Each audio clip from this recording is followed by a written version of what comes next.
Баршаңызға сәлем, қалдарыңыз қалай? Бүгінгі видеода сізге қызылша шырыны, желатин, Е витаминінен жасалатын тиімді табиғи маска жасауды көрсетемін.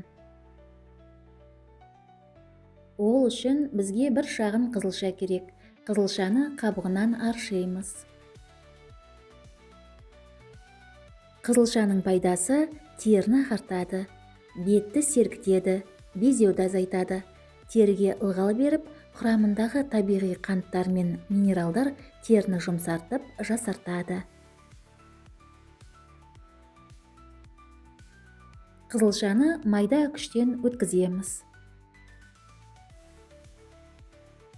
Достар, каналға жазылыңыздар. Мұнда сізге керекті рецепттер табатыныңызға сенімдімін. Қызылша шырынын дәке арқылы сүзіп аламыз.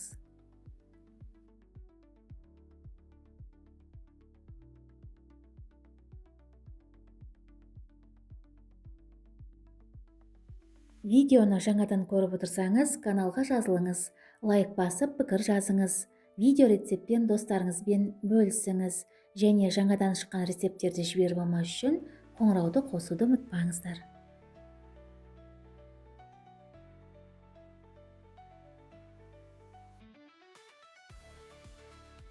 Дайын болған шырынды екі бөлікке бөлеміз.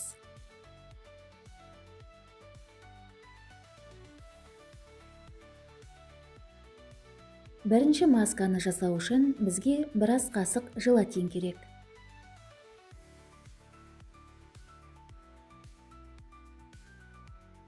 Желатинді шырынға қосып, жақсылап араластырамыз.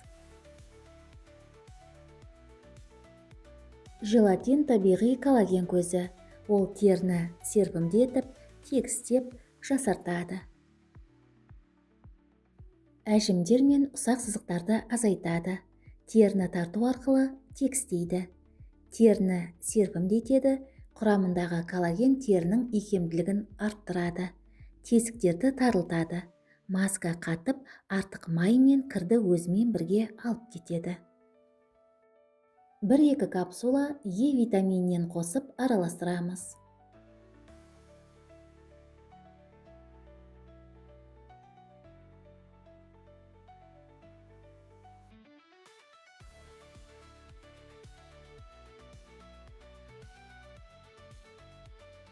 Барлығын араластырып, жылы су моншасында ертеміз.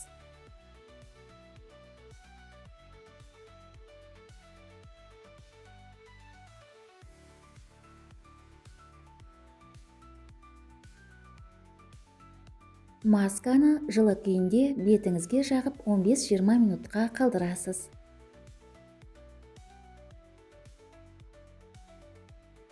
Бұл маска 3 ағзаттан жасалады. Табиғи, қауіпсіз және тиімді.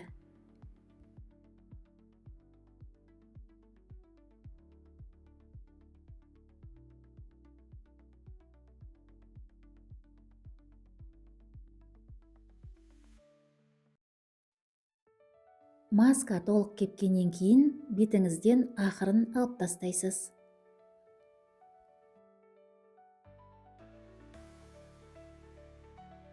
Желатин маскасы теріні терең тазартады және бет терісіндегі қан айналымын жақсартып, теріге табиғи жарқыл береді.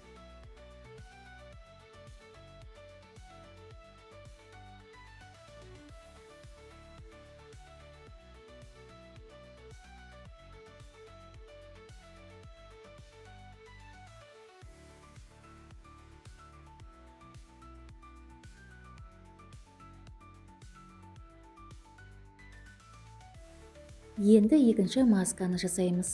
Қалған шырынға 100 мг су қосып араластырамыз.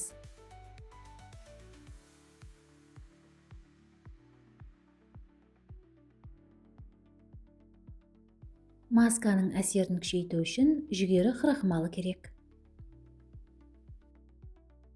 Біраз қасық жүгері крахмалын қосып, жақсылап араластырамыз.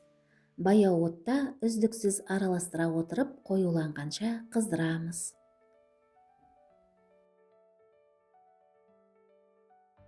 Бұл табиғи маска бет терісін ағартады, тегістейді және нәрлендіреді.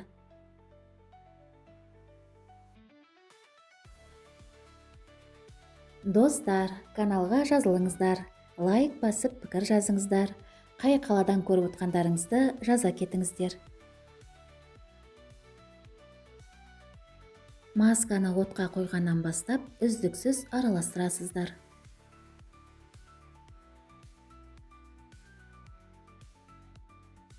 Дайын болған масканы оттан алып, бөлме температурасында суытып, ыдысқа құйып аламыз. Жүгері крахмалы теріні табиғи түрде ағартуға көмектеседі. Тері реңін тегістеп, дақтарды азайтады. Бетті балғын әрі таза етеді. Масканың әсерін күшейту үшін 10 тамшы жүзім майынан және 10 тамшы бадам майынан қосып, жақсылап араластырамыз.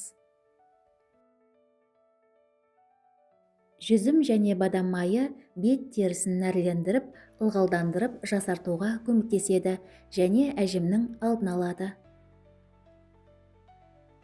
Барлық ингредиенттерді жақсылап араластырамыз.